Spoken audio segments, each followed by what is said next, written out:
இன்றைய வேத வசனம் 9/9/2024. கர்த்தர் உங்களை மேன்மையாக வைப்பார், உங்கள் பிள்ளைகளை மேன்மைப்படுத்துவார்.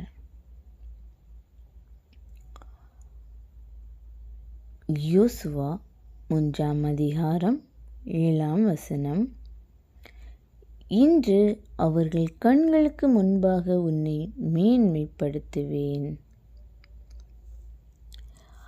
ஆம், அன்பு தேவ பிள்ளைகளை, நாம் மேன்மை என்ற வார்த்தைக்கு 3 அர்த்தத்தை காண முடியும். 1வது சிறப்பு, 2வது பெருமை, 3வது கௌரவம். இவ்வாறு நம்ம 3 வார்த்தைகளை நம்ம காண முடியும். கர்த்தர் நம்மை நடத்தப் போகிறார். கர்த்தர் நம்மோடு இருக்கும்போது நாம் சிறப்பானவர்கள்தான். கர்த்தர் எதற்காக நம்மை மேன்மைப்படுத்துகிறார்?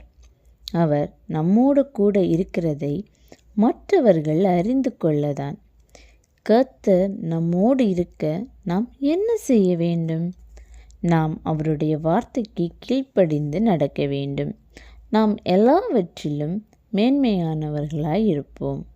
கர்த்தர் நம்மை உயர்த்துகிறார். விசுவாசித்து ஜெபியுங்கள். கர்த்தர் நம் வாழ்க்கையில் அற்புதங்களை, அடையாளங்களையும் காண வைப்பார். ஆமீன்.